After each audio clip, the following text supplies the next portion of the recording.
Good evening, I'm Jim Zirin. This is the digital age. Plans are well underway for a new 4-acre waterfront park on the southern tip of Roosevelt Island. The park, designed by renowned architect Louis Kahn, will commemorate Franklin Delano Roosevelt's Four Freedoms speech delivered as part of his January 1941 State of the Union address.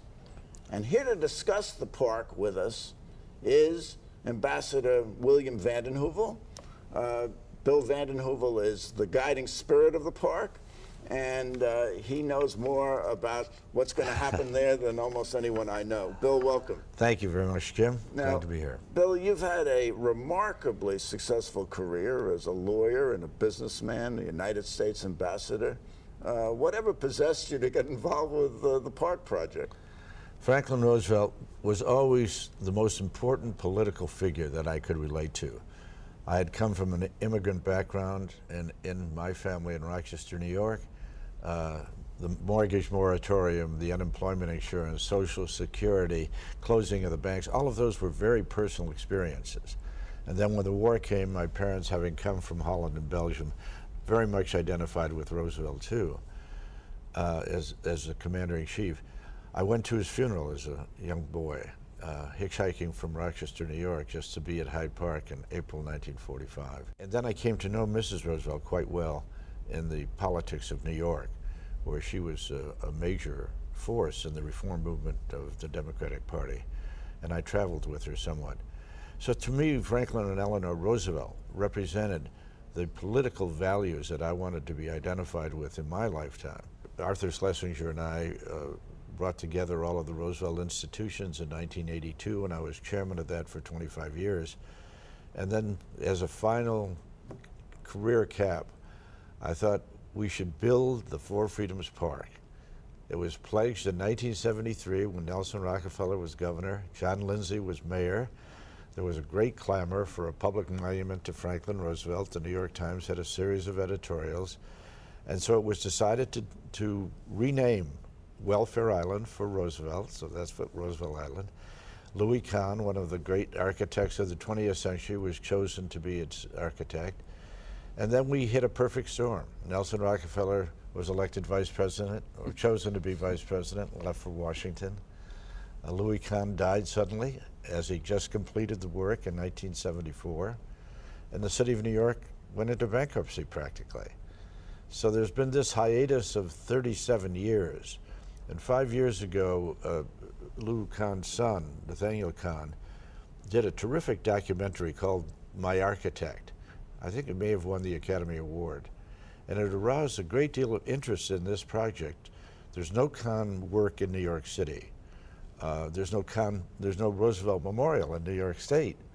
He was our governor, he was our president, he lived in 65th Street in New York City.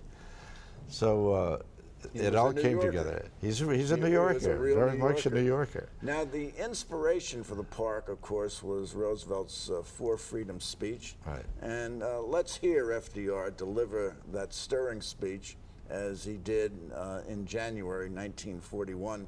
For the backdrop of the speech, we have Norman Rockwell's famous drawings of the Four Freedoms, which appeared in the Saturday Evening Post. Right. In the future days, which we seek to make secure, we look forward to a world founded upon four essential human freedoms. The first is freedom of speech and expression everywhere in the world. The second is freedom of every person to worship God in his own way everywhere in the world. The third is freedom from want, which translated into world terms means economic understandings which will secure to every nation a healthy, peacetime life for its inhabitants everywhere in the world. The fourth is freedom from fear, which translated into world terms means a worldwide reduction of armaments to such a point and in such a thorough fashion that no nation will be in a position to commit an act of physical aggression against any neighbor anywhere in the world. What does that speech mean to us today? Why does it resonate so much? The speech was, as you said, was given on January 6, 1941 to the Congress. We were not in the war. We didn't go into the war until Pearl Harbor 11 months later. But Roosevelt knew we were going to have to be in the war, that it was going to be the intervention of the United States that was going to save Western civilization from the Nazi barbaric hordes. But he also wanted the world to understand that this war was going to be fought at enormous costs, and of course it was. 67 million people killed, countries, cities, communities devastated, the wealth of nations and of people destroyed. So he said, to justify this terrible sacrifice that we're going to ask of the world, we've got to have a different world. We can't have war every 20 years as we've had these two world wars. We've got to have a world that's constructed on four freedoms that have a universal meaning. When he says freedom of speech and expression everywhere in the world, that was the first time an American president had ever said that these values, which are basic to America, also should have a universal meaning. Every people in the world should have an aspiration toward that. An internationalist vision. An internationalist vision. He saw the United States would be, by nature and by our enormous strength, we would be compelled to become the leaders of the world. Not the dominant dictators of the world, but the leaders of the world, to bring together the nations so that we could act in a collective harmony. I mean, look at freedom of worship, what that means in the context of the world we live in today, the religious struggles that are going on. If we go back to understand that everyone should worship as they wish, but have respect for everybody else's desire to do that. So there could be a tension between those two values. Let's take, for example, the mosque situation, which is so much in the news these days. I mean, there's a clash there between freedom of worship and freedom from fear, is there not? And which one trumps the other? Mayor Bloomberg put it pretty accurately. He accepted the fact that by freedom of worship, constitutionally, there was a right to the Muslim community to build that center. At the same time, when this reverend down in Florida with a ministry of 50 people said he was going to burn the Quran, Mayor Bloomberg used freedom of expression, and said he has a constitutional right to do that too. So democracy is a lot of conflict, as we know. And it's the reconciliation of conflict that builds a community and has a social contract at its basis that makes America work. Well, Learned Hand said freedom for the ideas we hate.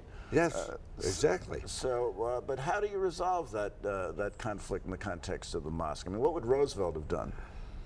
I think he would have said what the mayor said, that the constitutional right is for the Muslim community to build that. They own the land.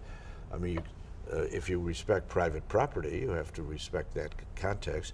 At the same time, I think the mosque has a long way to go. I mean, the financing of it, et cetera. And one would hope that there would be a major effort of meeting between the families, for example, and the leaders of the Muslim community here in New York, and the various religious communities. The Archbishop seems to be playing a very important, crucial role.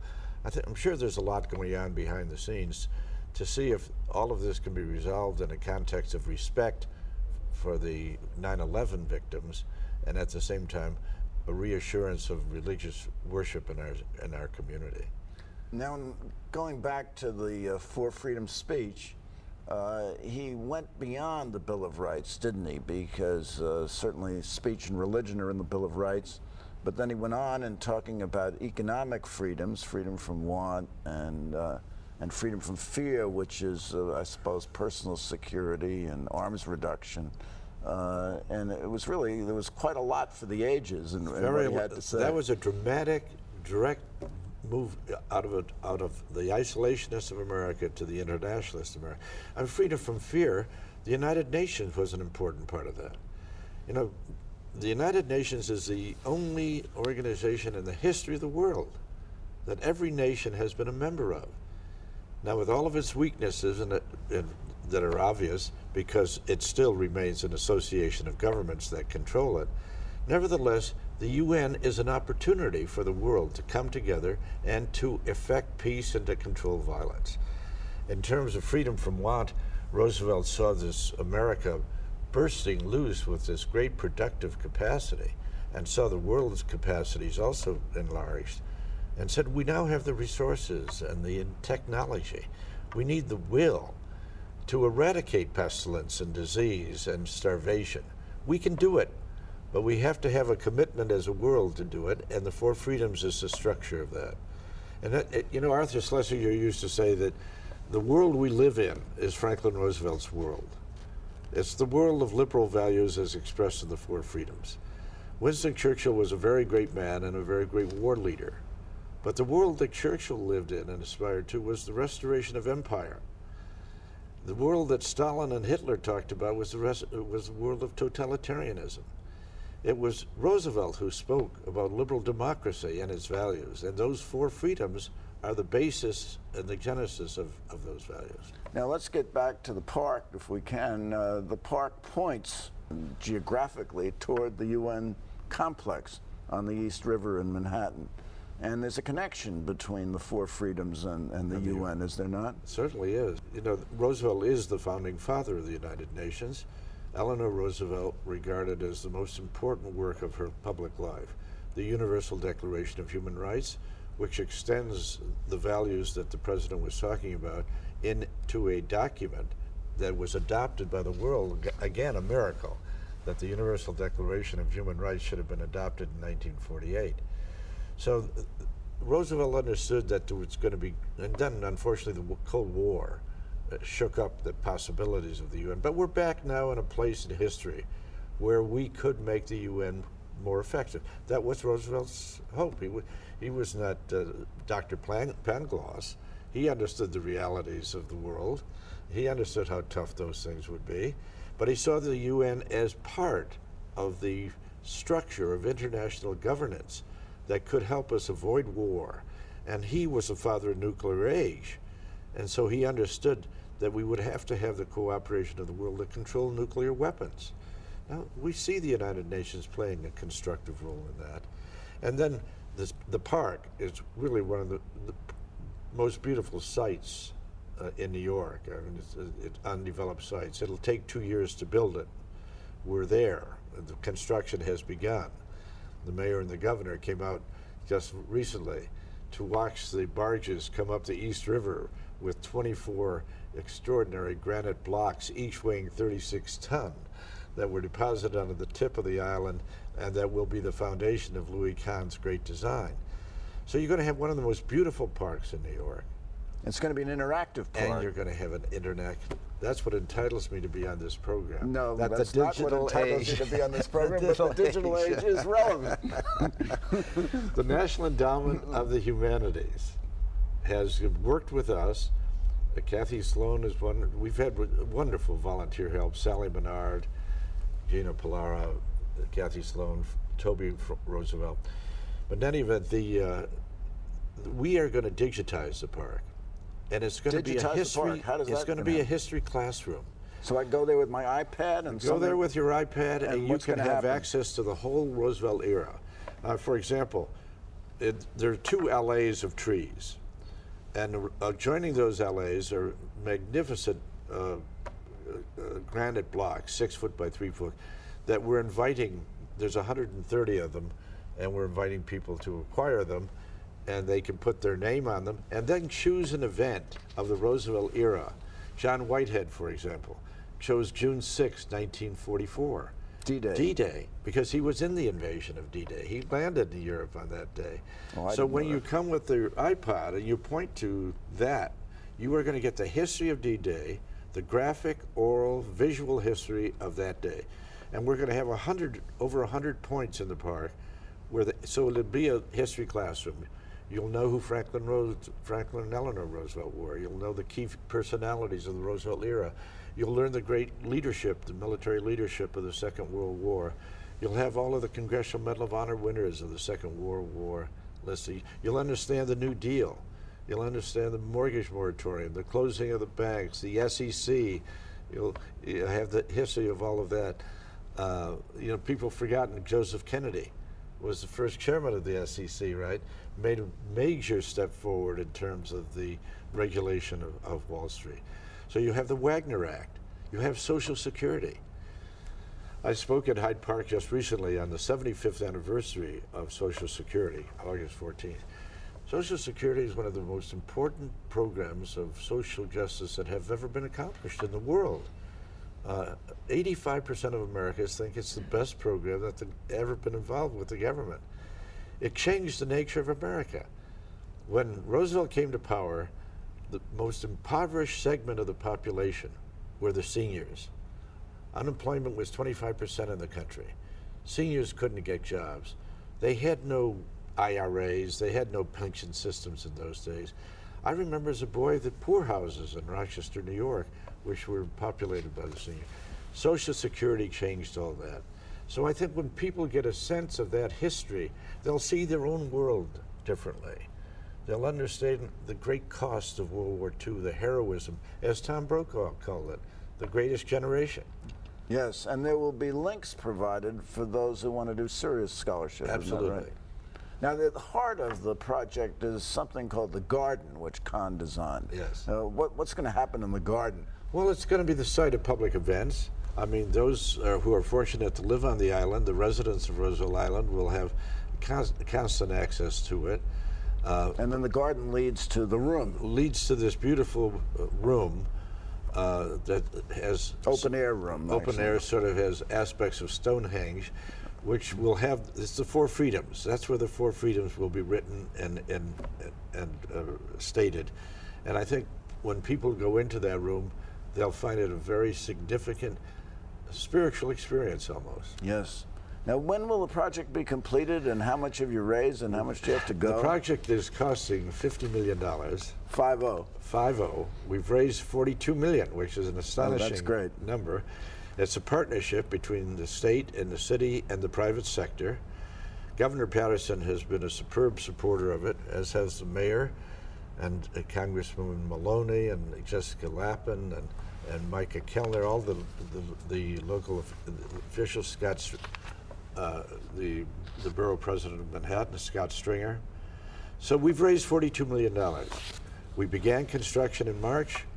The construction's going to be completed in 2012. We'll have the opening of the dedication, and I hope whoever is president of the United States will be there for that occasion. And I think you're going to be at his side. Well, that's not at all important, but what is important is that the Roosevelt era, for the first time, will live through a process that every generation will have access to it. And the miracle of digitization, which frankly I hardly comprehend. I just am thrilled by the fact that every generation will be able to participate in the history of the Roosevelt era. A New York Times editorial in 2007 said that, quote, there is a magic to the project, that the task of raising money to build it is daunting, makes it worthy of the man it honors, who guided the nation through the Depression, the New Deal, and a world war. Do you see magic in the project? Yeah, You know. I see magic in the era that we're representing. I do believe that people are inspired by the past, that you can read a Shakespeare sonnet and it can change your life. You can read about the courage of Winston Churchill or Charles de Gaulle, and you can see how single people can change the destiny of their nations. Winston Churchill said Franklin Roosevelt was the greatest man he ever knew, and that his life was part of the destiny that changed the world. For us as Americans, all of us, Democrats and Republicans, Tea Party members, whoever is the political constituency of today, will respect what Franklin Roosevelt did in terms of leadership of America. He was elected 4 times as president, the only president in that sense. His speeches still rallied nations and moved people. He was a formidable politician. He never lost an election. The presidency. 7 Congresses in a row were elected to support him.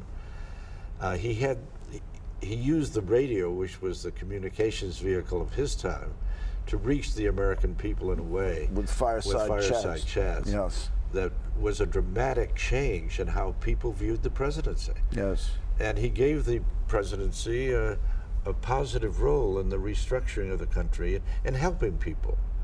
And I think what the country went through, which was much worse than what we have gone through just now, and what we have just gone through is bad. But the Great Depression was much worse. We had the WPA. We rebuilt America. Louis Kahn, your architect, actually Was a New Deal architect. Was a New Deal architect and Absolutely. had worked in the WPA and other New Deal agencies, isn't that right? The great public pools, which are rather beautiful in this city, the public pools, were all built by the WPA in the Roosevelt era. The Triborough Bridge, the Hudson Tunnels. Courthouse in Foley Square. There you have it. Yes. Courthouse in Foley Square. So a great deal of America, as a matter of fact, more than 1/2 of the infrastructure of America today was built during the Roosevelt era. And I would hope we'd think of that today as we face our own economic consequences, that we would know that if there is public money that's going to be invested, that it should be invested in rebuilding our country. We need it to be rebuilt. Our bridges, our roads, our schools are in tough shape. And in the world that we now have to compete with, I think America had better take some time to look back at the Roosevelt era and gain strength and inspiration from it to rebuild our own country. Let's take a moment and talk about Roosevelt as a speechwriter. Of course, Churchill wrote his own speeches, and so many of Roosevelt's felicitous phrases have endured. The only thing we have to fear is fear itself. Right. My favorite is the forgotten man at the bottom of the economic pyramid. Right. The Four Freedoms are very much his expression. Plus the Four Freedoms. Now, did he write his own speeches? Well, he had an incredibly good speech with Robert Sherwood, the playwright. Sam Rosenman was his principal. But he gave the sense of it. He would dictate the first draft often, and he would change. The final draft would definitely be his. And the Pearl Harbor speech.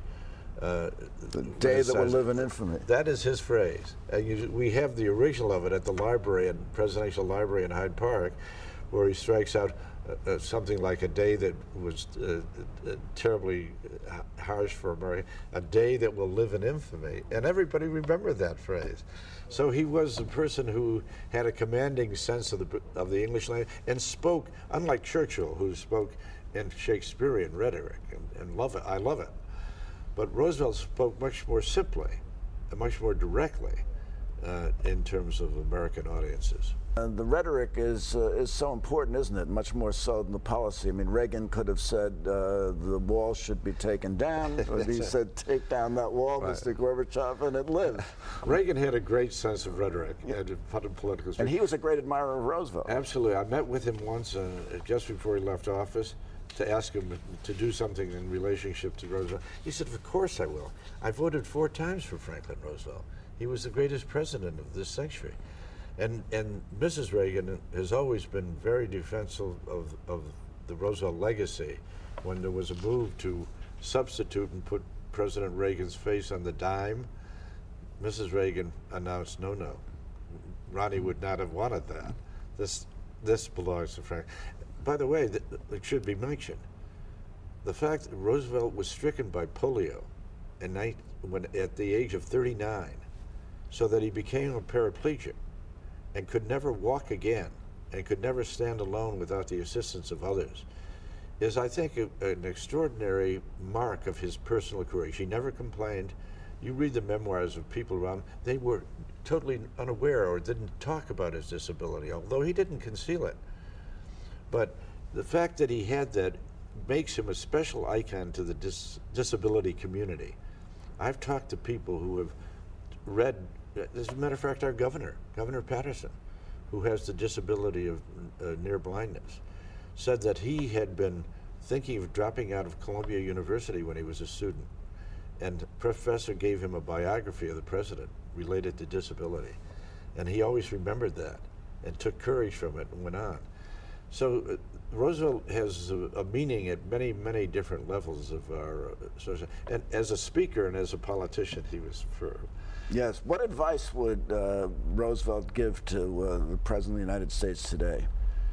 Don't undersell the people of the United States. Go to them and tell them what has happened. I think the thing that Roosevelt did with his fireside chats was to educate the American people what he was doing with the banks, why he had to do this with farm programs, why he was doing that. And I'm confident that it's much more difficult, strangely, for a president to reach Americans today because you're in competition with so much media. Whereas the president in 1933 dominated the media. But the president, in my judgment, has the obligation, and it would help greatly the energy of his administration, to go to the American people and tell them, frankly, what happened in the last several years. People are angry. People are hurting. People have lost their jobs, their pensions, their homes. And they don't know what happened for the most part. And he has to tell us what happened and why he's going to work to make sure it doesn't happen again. Yes. Bill, we have to wrap up. So my question for you tonight is, will the new FDR Four Freedoms Park be digital? It will be digital. Thank you for coming by. Thank you, Jim. It's been a great pleasure. And thank you for coming by. Tune in next week for more on the digital age. Please visit our website at www.digitalage.org. And for the digital age, I am Jim Zirin.